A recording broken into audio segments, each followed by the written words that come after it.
Main stream media এবং social মিডিয়ার help চাই আমরা।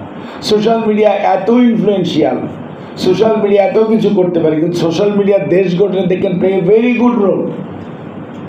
এবং সেই জন্যই বর্তমান সরকার এই যে আপনার কন্টেন্ট ক্রিয়েটারদেরকে যে এনকারেজ করা, এই কন্টেন্ট ক্রিয়েটার মানে পলিটিক্যাল কন্টেন্ট ক্রিয়েটার শুধু নয়, ইয়েস, ডেমোক্রেসির স্ট্রেংথেনিং করার কন্টেন্ট ক্রিয়েটার বা সোশ্যাল বিল্ডিংয়ের জন্য, নেশন বিল্ডিংয়ের জন্য যে কন্টেন্ট ক্রিয়েট করা যায়।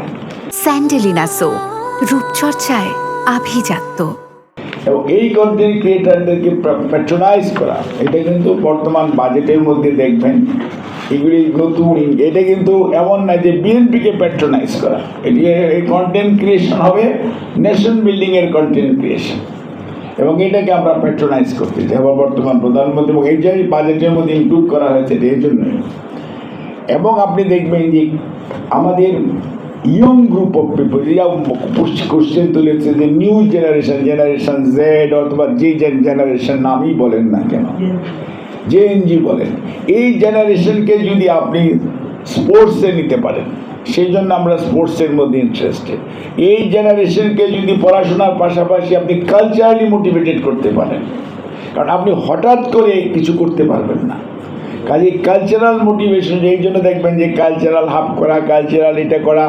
এবং আপনার আজকে যে আমি গতকালকে আমার 4টা উপজেলায় সায়েন্স ফেয়ার উদ্বুদ্ধ করছি, যেটাকে বলা হয় আপনি শোকেজিং বলেন অথবা স্টার্ট আপ বলেন, যেগুলো বিভিন্ন নামে এসছে, সুন্দর সুন্দর নাম।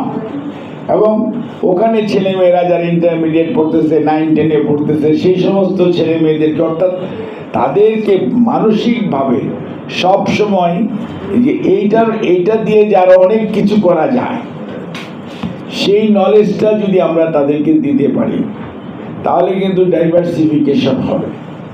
এবং যদি আমরা মাদকটাকে একদম জিরোতে নিয়ে যেতে পারি, মাদকটার বিরুদ্ধে যদি আমরা সবাই না বলি, এবং সেইটা বলতে হলে আমাদের সবার অংশগ্রহণ দরকার। এটা সরকার বা পুলিশ বা অ্যাডমিনিস্ট্রেশন বা ম্যাজিস্ট্রেসি একা কারো পক্ষে। মাদক কে বিক্রি করে না করে এটা সবচেয়ে কে জানে? পাশের বাড়ির মানুষটা জানে।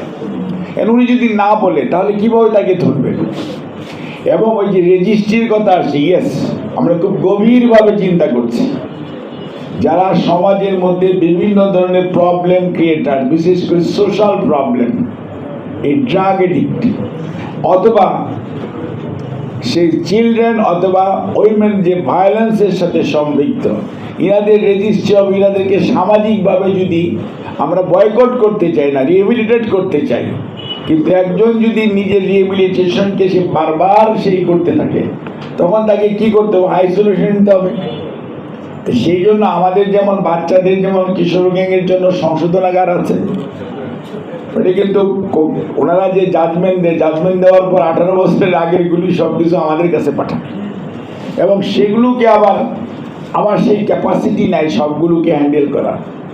সেই জন্য ওই যে ও যে বলেছে বরিশালের ছেলে, ও বলেছে কেন আমাদের মাত্র 3টা centre.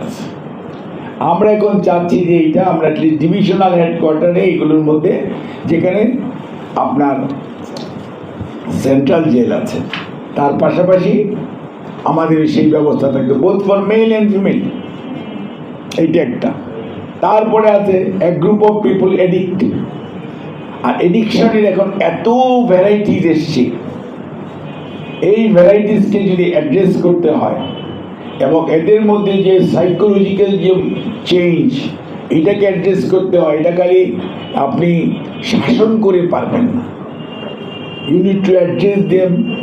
My psychosocial counseling is very